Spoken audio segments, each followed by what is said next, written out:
This is the singular time I'm going to address this because it is sending me over the edge. The rhetoric in so many of my comments about my family, my life, my parents, whatever, is not your business. As is the case with every other person in the entire world, it is not anybody else's business what they are dealing with behind closed doors if they don't want it to be your business. Even further than that, perpetuating the narrative that we are damaged or that we are crazy child stars or whatever you want to say is extremely.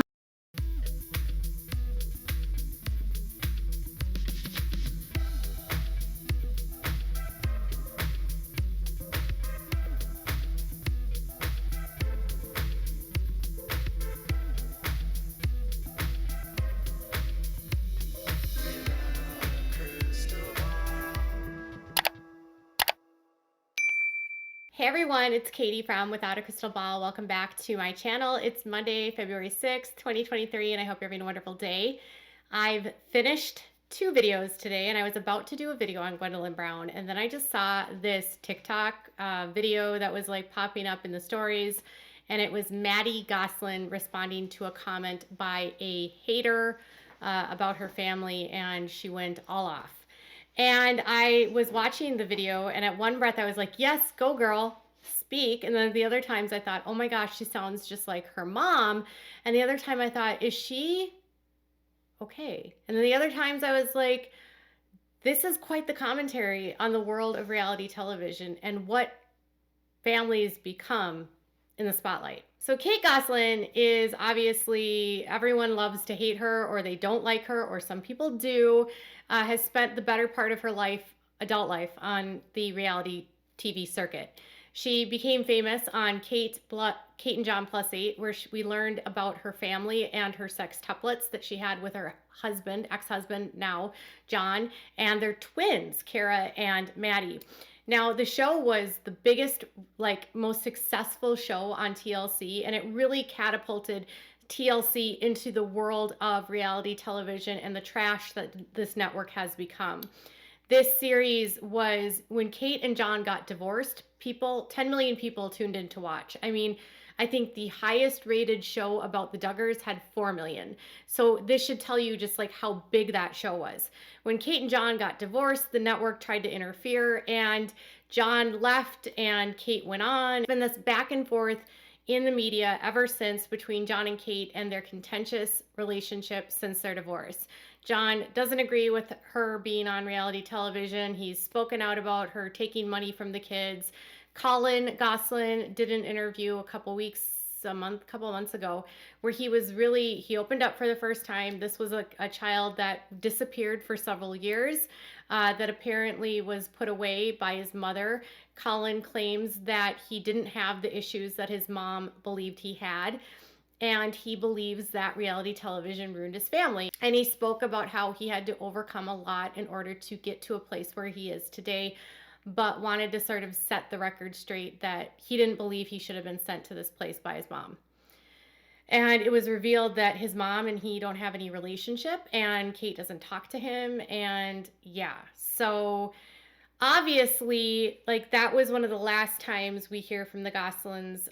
John has kind of sort of been quiet on social media as Collin has shared his side. You know, Hannah has come out and had her own interviews, and she has talked about, she would love to have a better relationship with some of her siblings, and she was very neutral about her mother, but very much praised her father. And that was when she was launching some sort of influencer brand that apparently went nowhere. Hannah and Collin are basically estranged from Kate's kids, and the narrative that John has put out into the media is that the kids have been alienated because Kate has basically poisoned them against him and the other siblings, and anyone that takes John's side automatically is thrown out by Kate.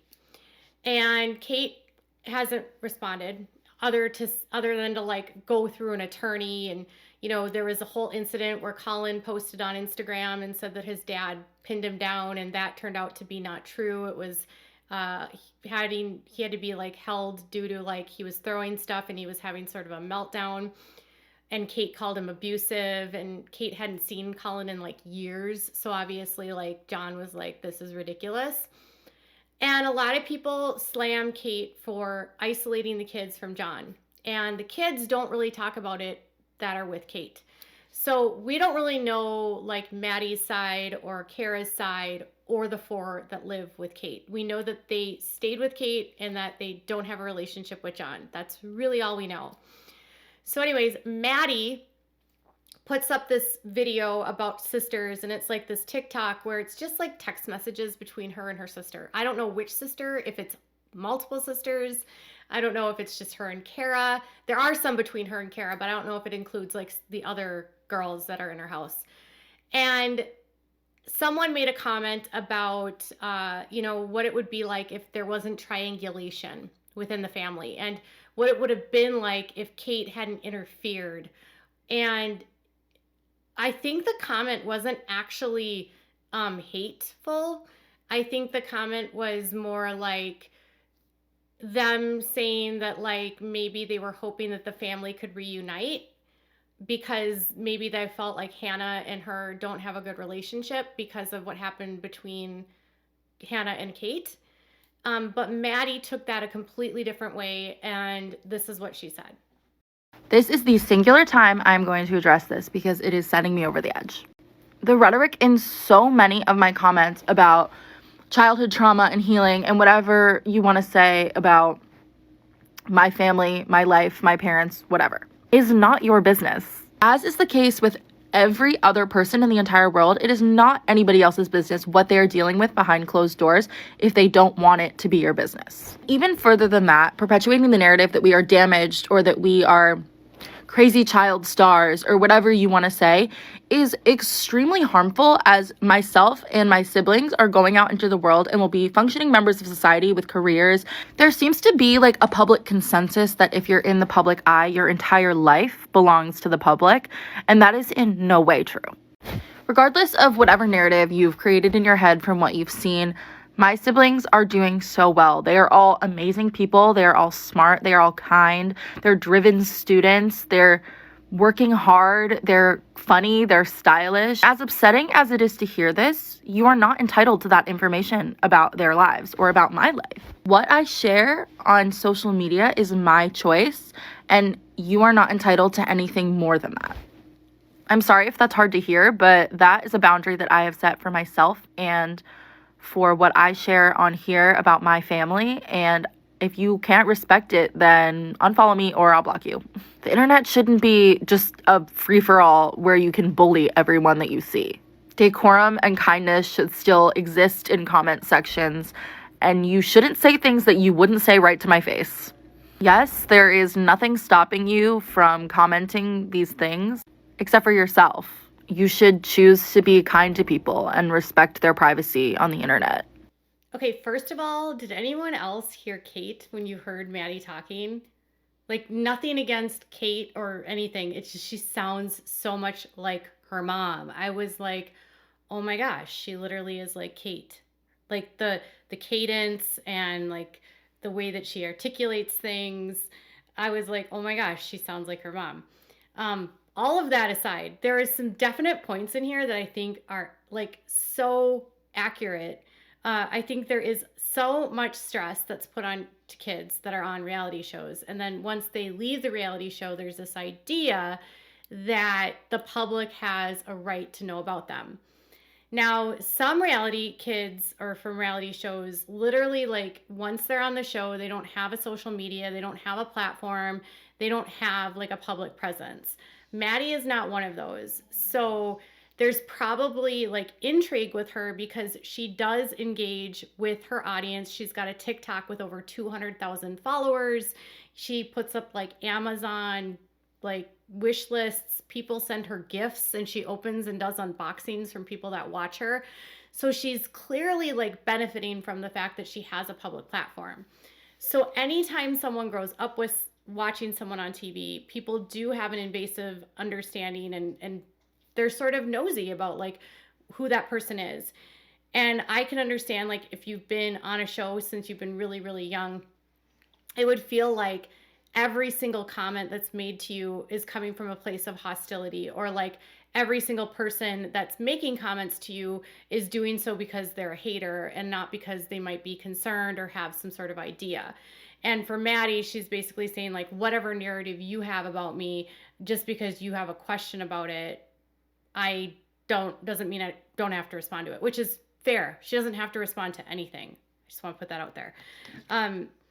Now, she also responded to a comment to this woman and said, I've been getting hate mail since I was 6, but that doesn't mean you need to keep sending it. Learn how to respect people's boundaries and practice kindness. I bet your life will be so much more enjoyable because of it. The comment that she was responding to, I can't see the whole thing, and she had deleted it by the time I went to go check, but it said, but instead the wedge was driven so deep in triangulation to tear you all apart, but maybe one day all will heal. That's literally, I'm assuming, in response to what they believe is a triangulation between Kate and the other kids. Like, she's using the kids and pitting them against each other. Clearly this hit a nerve so much with her that she had to respond. And by the way, I just want to react to this in that I don't recall any of them saying anything about what Collin has said publicly. And when she's speaking about her siblings, I'm assuming she's speaking about the siblings that she lives with, or that still live with their mom, or that are still like tied to her mom. I don't know that she's speaking to Collin or to Hannah. I think she's speaking about the 4 that are still like on the side of her mom. I can't imagine like literally being in the middle of all of this. I can't imagine feeling frustrated, heated, or hostile when you get so much hate mail, because I can't imagine being a 6-year-old and getting like hate mail. Like, some comments people make about kids on reality TV are so mean, which is part of the reason why I try not to talk a lot about the minor children that are on shows, because like the kids are not necessarily consenting to being on TV. But once someone becomes an adult, right, and they have a social media presence and they're putting things out there, they have to like be able to take the good and the bad. So I'm like, okay, I can pop off sometimes. I can get triggered by a comment. Maybe she's just triggered because I don't see this comment as being hateful. I see it as being like concerned that she might be separated from her siblings based on what she's hearing from the siblings that haven't talked to her saying publicly. So like Hannah and Collin are saying, I don't really have a relationship with my siblings. And she's saying, well, that's none of your business what's happening here, and I don't have to share it, and you don't have a right to ask about it. I see her message and I see the hostility. I think we don't have to have an opinion on it. We don't have a right to know about it. I just wonder if it could have been handled in a different way. I wonder if the family would actually address the elephants in the room, if some of these questions would cease. You know what I'm saying? Like, if one of the kids actually shared like, hey, everything's super happy, we love each other, I'm super sorry about what's going on with my brother and my sister, but it's way more complicated than they're letting on, or whatever. But a reaction like this, I think, is going to get a lot of people that agree with her, and there's probably going to be a lot of people that are concerned and like worried that Kate is triangulating, is this bad person. They're going to see like Mady is just being a flying monkey for Kate. And unfortunately, she's kind of in a no-win situation. I mean, she is right in the fact that like they are trying to be productive members of society. And I want to be clear that I don't think anyone has ever associated the Gosselins with bad child stars. I don't think anyone's associated this family with kids that are acting out and doing terrible things. I have actually never heard anything of the sort about the family. So if she's getting that kind of hate, that's horrible. These are kids that have had good grades. They go to college. They don't get in trouble legally. They're, for the most part, just like normal kids. Maybe this is affecting her because there's something going on in her family. Maybe one day she'll be open and honest about what's going on. People should be respectful. But do you think the reaction for the comment matches her reaction? Or do you think she has feelings that she wants to share, but she's not sharing for whatever reason because she wants privacy? I always think it's ironic when people are online and they say, like, you don't have a right to all of my business. I mean, I do it too, because people talk about me and I hate it. It bothers me. But I've chosen at this point in my life to try to ignore the hate messages. So my suggestion to her would just be try to just delete the comments and move on and not respond. but it's easier said than done. And I do feel for her. I can't imagine what it's like to live your whole life with your parents have made you famous and now you're trying not to be famous, but then you do have a TikTok with like massive following. So you're kind of a public figure again. What are your thoughts? Tell me in the comments below. Bye, guys.